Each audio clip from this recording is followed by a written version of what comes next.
UP और उत्तराखंड की खबरों के लिए एबीपी गंगा को सब्सक्राइब करें और बेल आइकन दबाएं।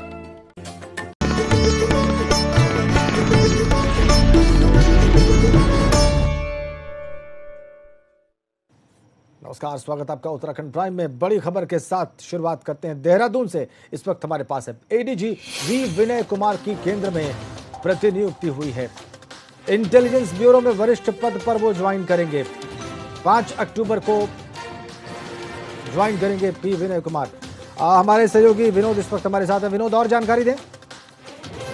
जी देखिए राजेंद्र, एडीजी विनय कुमार यहाँ पर एक महत्वपूर्ण डिपार्टमेंट उनके पास में था, एडीजी इंटेलिजेंस का, और साथ ही साथ लगातार करीब 2 साल से वो उत्तराखंड में सेवा दे रहे थे। लेकिन अब उनको भारत सरकार इंटेलिजेंस ब्यूरो में कार्यमुक्त करने के लिए 5 अक्टूबर को ज्वाइनिंग देनी है। और साथ ही साथ अब उसका जो एडीजी इंटेलिजेंस यानी वी विनय कुमार का अभी तक जो चार्ज था, अब आईपीएस आईजी अजय अंशुमन के पास रहेगा।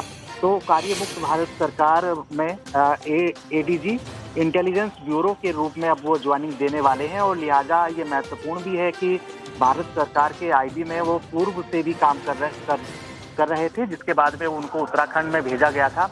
लेकिन अब प्रतिनियुक्ति पर फिर दोबारा उनको केंद्र सरकार यानी केंद्र में जा रहे हैं और एडीजी इंटेलिजेंस ब्यूरो में वो 5 अक्टूबर को अपनी ज्वाइनिंग देंगे। राजेंद्र, बहुत धन्यवाद आपको। अगली बड़ी खबर रुड़की से। वन विभाग ने वहां पर गुलदार पकड़ लिया है। 2 महीने से गांव वालों में इस गुलदार की वजह से दहशत थी, भय था, और अब ग्रामीण और वन विभाग दोनों ने ही राहत की सांस ली है। गुलदार को साथ लेकर वन विभाग की टीम रवाना हो गई। एक्सक्लूसिव तस्वीरें आप देख रहे हैं रुड़की से। देखिए आप, ग्रामीण राहत की सांस उन्होंने ली। देखिए गुलदार कैद वन विभाग के द्वारा। वन विभाग का अभियान रंग लाया है। दहशत का द हो गया रुड़की में। शिकंजे में आ गया है शिकारी गुलदार।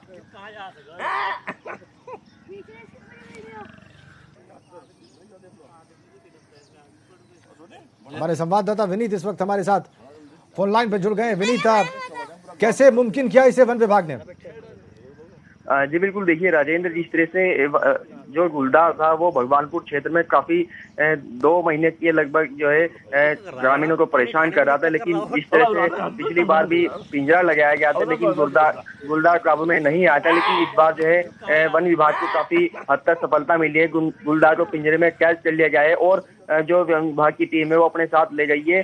तो कई बार जो है कोशिश की गई थी कि गुलदार पिंजरे में कैद हो जाए, लेकिन नहीं आया। लेकिन इस बार काफी सफलता वन विभाग को यहाँ पे मिली है। जी शुक्रिया आपका विनीत। तो इस बार इस गुलदार को कैद करने में कामयाबी हासिल की वन विभाग ने। शिकंजे में आ गया शिकारी और दहशत का दहन हो गया है। वन विभाग और ग्रामीण दोनों ने इसके बाद राहत की सांस ली है। तस्वीरें आप देख लीजिए, एक्सक्लूसिव है आपकी स्क्रीन पर। अगली बड़ी खबर रानीखेत से। 20 फीट नीचे नदी में गिर गया डंपर और सड़क पर लगे पिलर तोड़कर यह डंपर नीचे गिरा है। इस हादसे में ड्राइवर की मौत हो गई है। बहुत मशक्कत के बाद शव को बाहर निकाला जा सका है। रानीखेत की तस्वीरें आप देख लीजिए। डंपर गिरा हुआ है 20 फीट नीचे। आप ये तस्वीर देखिए, 20 फीट नीचे नदी में जा गिरा ये डंपर। ड्राइवर की मौत हो गई इस हादसे में। बहुत मशक्कत के बाद इस शव को बाहर निकाला जा सका है।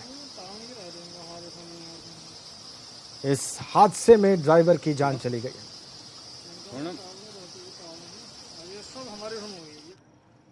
आगे बढ़ते हैं। विधायक महेश नेगी यौन शोषण और ब्लैकमेलिंग मामले में पुलिस के हाथ अहम दस्तावेज लगे हैं। आरोप लगाने वाली महिला की तहरीर पर पुलिस मसूरी के क्राइम सीन पर जा पहुंची है और यहां पर पुलिस ने होटल में जांच पड़ताल की है, जिसमें पुलिस के हाथ महत्वपूर्ण साक्ष्य लगे हैं। होटल रजिस्टर में महिला और महेश नेगी का साथ होना पाया गया है। कहा जा रहा है कि होटल के रूम नंबर 204 में महेश नेगी और महिला ठहरे हुए थे। मसूरी कैंपटी रोड स्थित मधुबन होटल में विधायक महेश नेगी पीड़िता के साथ 1 दिसंबर 2018 को आए थे।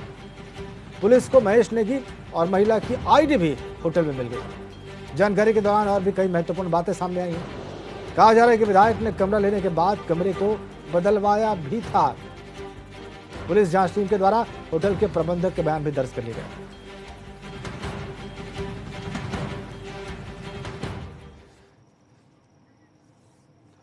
और टनकपुर जौलजीबी मोटर मार्ग की टेंडर प्रक्रिया में भ्रष्टाचार के मामले को विधानसभा में उठाने को लेकर भाजपा ने पूरन सिंह फर्त्याल को जहां नोटिस जारी किया है, वहीं पूरन सिंह फर्त्याल का कहना है कि उन्होंने नियम 58 के तहत सदन में भ्रष्टाचार के मामले को उठाया है।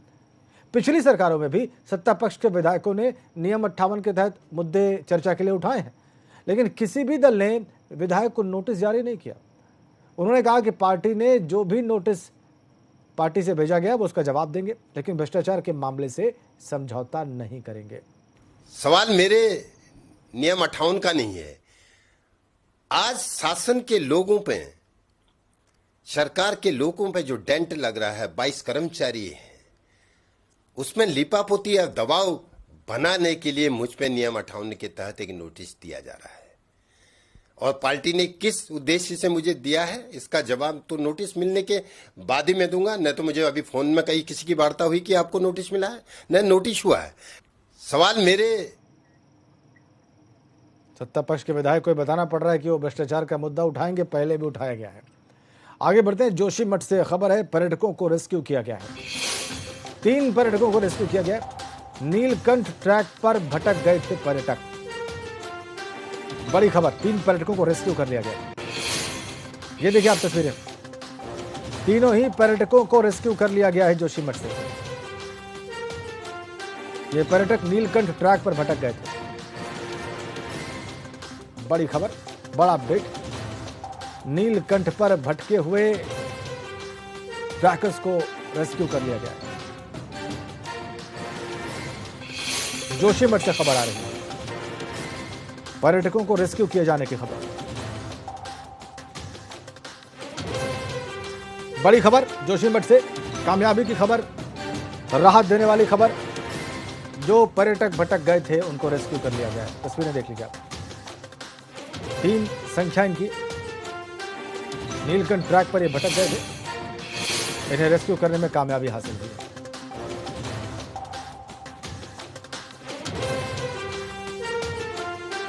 तीनों ही पर्यटकों को बचा लिया गया है, रेस्क्यू कर लिया गया है। जोशीमठ से खबर इस वक्त।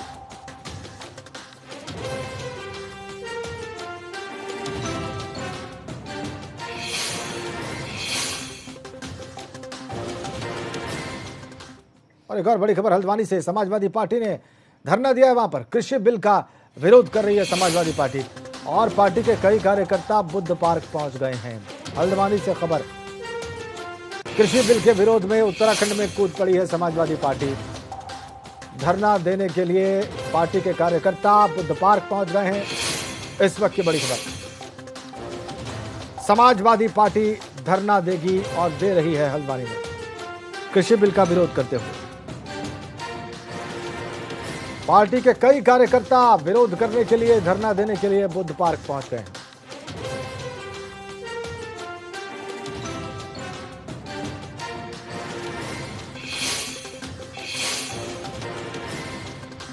समाजवादी पार्टी ने धरना दिया है हल्द्वानी में, बुद्ध पार्क पहुंच गए हैं उनके तमाम कार्यकर्ता।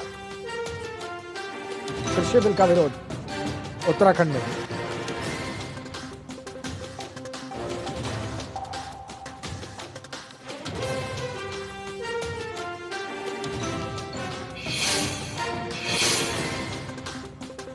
समाजवादी पार्टी ने धरना दिया हल्द्वानी में। अंकित हमारे संवाददाता हमारे साथ हैं। अंकित, कितनी तादाद में है समाजवादी पार्टी के कार्यकर्ता और क्या कह रहे हैं? देखिए, आपको बता दें कि कृषि बिल को लेकर जहां पूरे प्रदेश भर में लगातार प्रदर्शन हो रहा है, वहीं आज हल्द्वानी के बुद्ध पार्क में भी समाजवादी पार्टी ने कृषि बिल को लेकर केंद्र सरकार के खिलाफ हल्ला बोला है। उनका साफ तौर पर कहना है जो जिस तरह से केंद्र सरकार ये बिल लाई है उससे किसानों को काफी नुकसान होगा, आर्थिक स्थिति बिगड़ेगी और सबसे ज्यादा नुकसान जो होगा मंडी को होता हुआ दिख रहा है, क्योंकि किसान जो भी अपनी खाद्यान्न लाता है वो मंडी तक पहुंचाता है, लेकिन मंडी तक नहीं पहुंचने से किसानों को काफी नुकसान होगा। उसके साथ साथ मंडी को भी नुकसान होता हुआ इसमें नजर आ रहा है। जी शुक्रिया आपका अंकित साहब। चलिए आगे बढ़ते हैं। आईएसवी षणमुगम और राज्य मंत्री रेखा आर्य का मामला लंबा खिंचता जा रहा है। अब इस मामले में जांच अधिकारी ने सभी दस्तावेज तलब किए। साथ साथ राज्य मंत्री रेखा आर्य ने अपने विभागों के सचिव, अपर सचिव और निदेशकों की एसीआर मंगवाई है। वी षणमुगम मामला खींचता हुआ।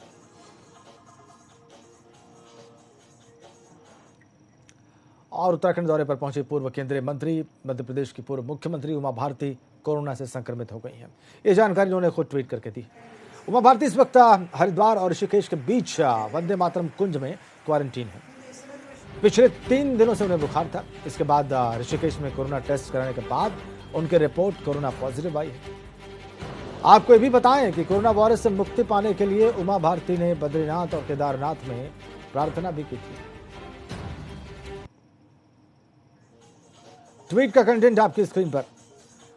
मैं आपकी जानकारी में डाल रही हूं कि मैंने आज अपनी पहाड़ की यात्रा के समाप्ति के अंतिम दिन प्रशासन को आग्रह करके कोरोना टेस्ट के लिए टीम को बुलवाया, क्योंकि मुझे 3 दिन से हल्का बुखार था। मैंने हिमालय में कोविड के सभी विधि निषेध और सोशल डिस्टेंसिंग के नियमों का पालन किया, फिर भी मैं अभी कोरोना पॉजिटिव निकली हूं। मैं अभी हरिद्वार और ऋषिकेश के बीच क्वारंटीन। उमा भारती की कोरोना रिपोर्ट पॉजिटिव आई है। धन सिंह रावत के वो संपर्क में आई थी। धन सिंह रावत कोरोना पॉजिटिव थे। काफ़ी बवाल भी मचा। तीर्थ पुरोहितों ने इसका काफ़ी विरोध भी किया कि वो पॉजिटिव होने के बाद भी केदारनाथ पहुंच गए थे और वो संपर्क में आई थी धन सिंह रावत की, और अब वो भी पॉजिटिव निकली है। 4 तस्वीरें केदारनाथ की उन्होंने जब दर्शन किए तब की, गढ़वाल मंडल विकास निगम पहुंची तब की भी, जोशीमठ और बद्रीनाथ की तस्वीरें। महत्वपूर्ण ये कि अपने इन यात्राओं में दर्शन के कार्यक्रम में उन्होंने प्रार्थना की कि देश कोरोना से मुक्त हो, लेकिन वो खुद कोरोना संक्रमित हो गए।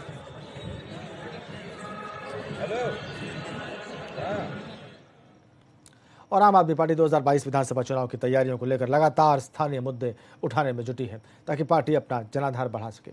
इसी क्रम में आम आदमी पार्टी के प्रदेश अध्यक्ष एसएल कलेर खटीमा पहुंचे और उन्होंने प्रेस कॉन्फ्रेंस की। उन्होंने कृषि अध्यादेश पर किसानों के विरोध को जायज ठहराया।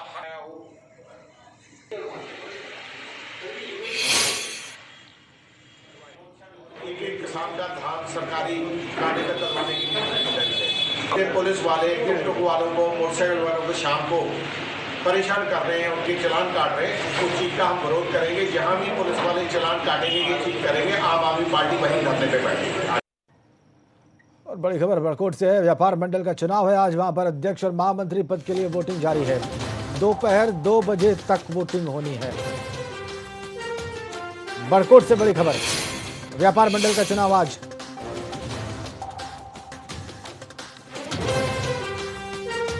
अध्यक्ष और महामंत्री पद के लिए वोटिंग जारी।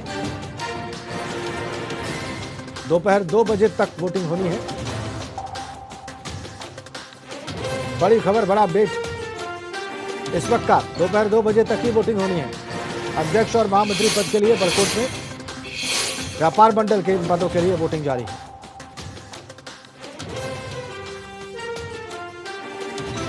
ये देखिए आप तस्वीरें वोटिंग की। बड़कोट में व्यापार मंडल के अध्यक्ष और महामंत्री के चुनाव के लिए वोट पड़ रहे हैं और दोपहर 2 बजे तक ही वोट डाले जा सकते हैं।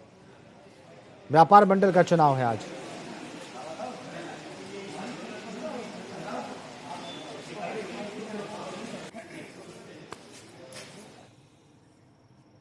अगली बड़ी खबर बड़कोट से। यमुनोत्री हाईवे पर भूस्खलन हुआ है।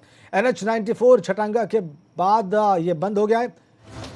छटांगा में 100 मीटर सड़क पर आवाजाही बंद हो गई है भूस्खलन की वजह से। मलबा गिरा है। ये देखिए आप तस्वीरें भी हम आपको दिखा रहे हैं। यमुनोत्री हाईवे है बड़कोट में और भूस्खलन के बाद एक्सक्लूसिव तस्वीरें। ये 100 मीटर का रास्ता बाधित हुआ है। नितिन हमारे संवाददाता हमारे साथ जुड़ गए। नितिन, कब हुआ ये और क्या स्थिति है? देखिए राजेंद्र, ये NH 94 छटांगा के पास का ये पूरा मामला है, जहाँ पे अब पहाड़ी से जो है चट्टान पूरी तरीके से सड़क पर आ गई है। यानी कि ये 100 मीटर का ये एक ऐसा क्षेत्र है जहां अब आवाजाही पूरी तरीके से बंद हो गई है। इसमें कहीं ना कहीं अगर हम देखें तो एक एनएच विभाग और ऑल वेदर जो टीम यहाँ पे काम कर रही है, उनकी सबसे बड़ी खामी ये रही है कि अभी, क्योंकि ये ताजा जानकारियों में ये पता चल पा रहा है कि ऑल वेदर टीम की ये पहले से प्री प्लानिंग थी कि आज रविवार को ये मार्ग बंद किया जाएगा, क्योंकि डेंजर जोन था, लगातार पत्थर गिर रहे थे, तो यहाँ पे ब्लास्टिंग के जरिए जो इसको थोड़ा चौड़ा किया जाए। लेकिन इसमें सबसे बड़ी खामी ये है कि ऑल वेदर टीम और एनएच विभाग द्वारा पहले से ही जो आवाजाही करने वाले लोग हैं या फिर अनाउंसमेंट की जो व्यवस्था होती है वो इन्होंने पहले नहीं की, तो ये सबसे बड़ी लापरवाही इसमें कहा जा सकता है। अभी फिलहाल की अगर हम बात करें तो अभी पहाड़ी से लगातार जो चट्टानी मलबा है और लगातार गिर रहा है, और 100 मीटर का करीब ये दायरा है जहाँ पे ये जो डेंजर स्थिति बनी हुई है। राजेंद्र, ये बताना चाहूंगा हमारे जो दर्शक हैं, खासकर यमुनोत्री हाईवे में जो अभी जो आवाजाही करना चाहते हैं, तो उनको ये बताना चाहेंगे हम अपने उससे कि आज इस मार्ग में बिल्कुल भी आवाजाही नहीं हो सकती है, और अगर वो आवाजाही करते हैं तो उनको करीब 20 से 25 किलोमीटर दूसरे रास्ते से यमुनोत्री की तरफ जाना पड़ेगा। राजेंद्र, बहुत धन्यवाद आपका नितिन।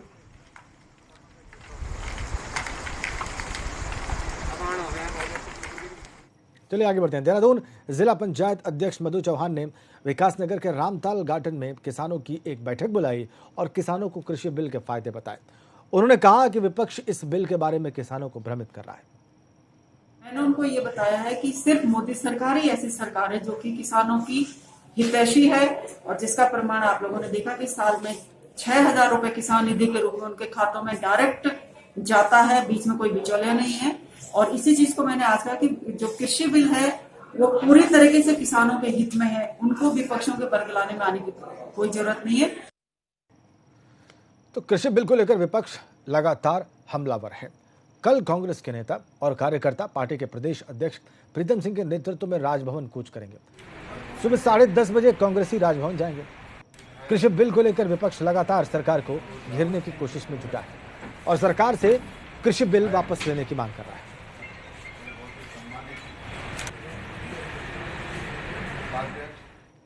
और कोरोना के चलते लगे लॉकडाउन की वजह से ठप पड़े बसों के संचालन को हरी झंडी मिल गई। बहुत जल्दी उत्तराखंड, यूपी और राजस्थान के बीच बसें चलने लगेंगी। शुरुआत में 100 बसों के संचालन को मंजूरी मिली है। सीएम त्रिवेंद्र से मंजूरी मिलने के बाद अब परिवहन विभाग एसओपी जारी करेगा।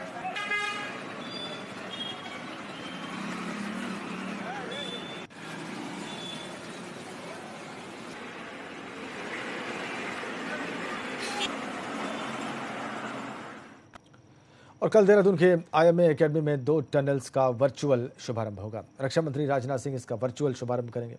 इस दौरान सीएम त्रिवेंद्र भी वहां पर मौजूद रहेंगे। कल दोपहर 3:30 बजे यह कार्यक्रम संपन्न होगा। 2 टनल्स का वर्चुअल शुभारंभ करेंगे रक्षा मंत्री राजनाथ सिंह, केंद्रीय रक्षा मंत्री। 3:30 बजे कल दोपहर में कार्यक्रम होगा।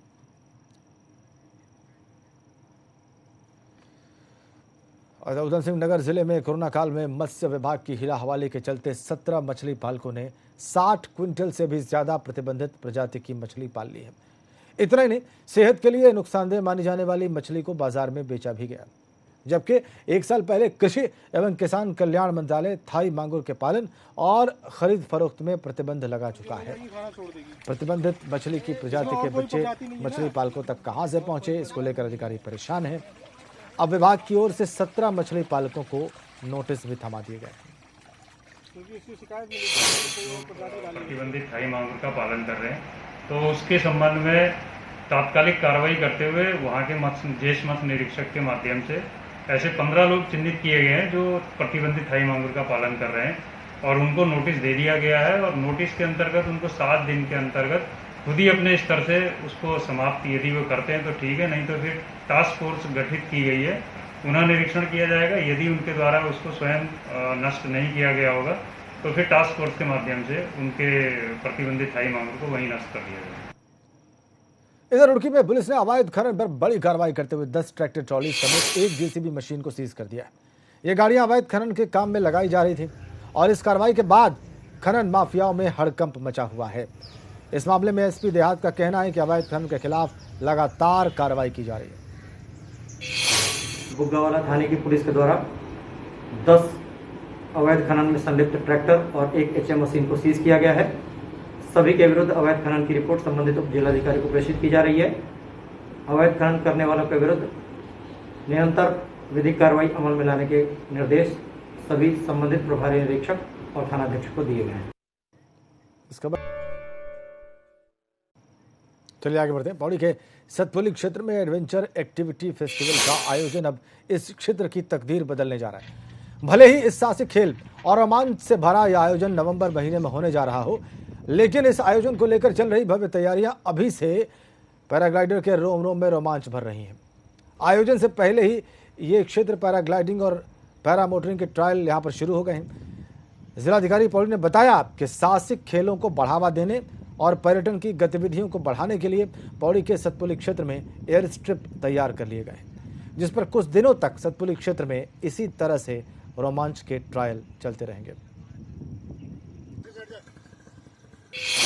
पैरामोटर उड़ा है देहरादून से और 1.5 घंटे में लगभग देहरादून से वो बिलखेत पहुंचाऊंगा। तो अभी दोबारा आज यहाँ से फिर बिलखेत से फिर देहरादून के लिए वो रवाना हो गए।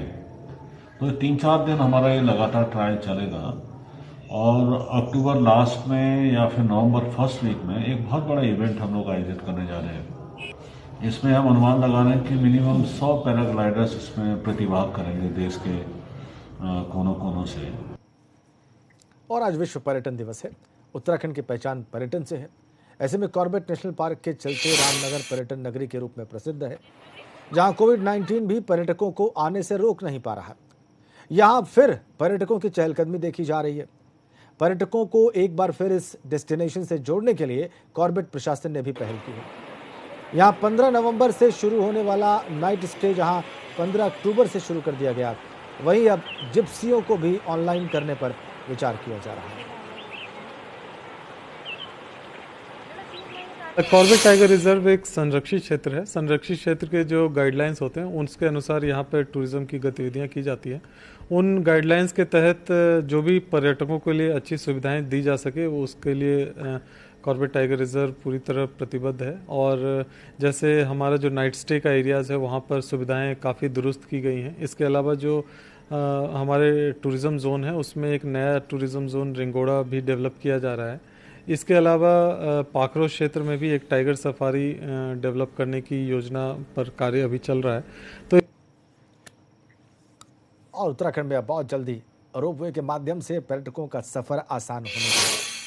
प्रदेश के पर्यटन को नए आयाम देने के लिए मसूरी देहरादून पुरुकुल रोपवे की योजनाओं पर काम किया जा रहा है। देहरादून से मसूरी आने वाले पर्यटकों को जाम के झंझट से निजात दिलाने के लिए देहरादून मसूरी पुरुकुल रोपवे का निर्माण बहुत जल्द शुरू होने जा रहा है। जो पर्यटन विभाग द्वारा पीपीपी मोड में जो रोपवे बनाया जा रहा है, ये रोपवे ट्रांसपोर्टेशन सिस्टम है। इसका मतलब लगभग 1,500 के करीब 1000 से 1,500 लोग यहाँ पर प्रति घंटा ऊपर इस ट्रांसपोर्टेशन के सिस्टम से रोपवे से आ सकते हैं। और जोशीमठ में मौसम के बदलते मिजाज के साथ साथ उच्च हिमालयी क्षेत्रों में बर्फबारी शुरू हो गई है और साथ साथ निचले इलाकों में ठंड का एहसास होने लग गया है। बद्रीनाथ धाम में नीलकंठ, नरनारायण, स्वर्गारोहिणी, सतोपंथ, मीणा की चोटियों पर बर्फबारी हुई है और ये तमाम चोटियां बर्फ से ढक गई हैं।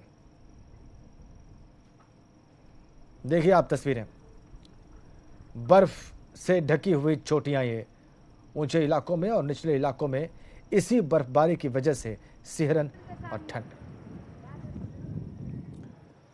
और आपको बताएं कि हरिद्वार से शुरू हुई छड़ी यात्रा जोशीमठ जा पहुंची है। इस दौरान लोगों ने उसका स्वागत किया है, साथ ही लोगों ने पूजा अर्चना के साथ आशीर्वाद भी लिया। छड़ी यात्रा 2500 साल पुरानी है। इसे आदि गुरु शंकराचार्य ने शुरू किया था। छड़ी यात्रा कल बद्रीनाथ धाम पहुंचेगी।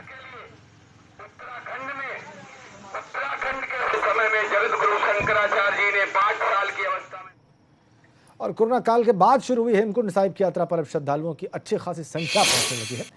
शनिवार को 125 श्रद्धालु गोविंद घाट से घाघरिया पहुंचे, जबकि 4 सितंबर से हेमकुंड साहिब की यात्रा शुरू हुई थी।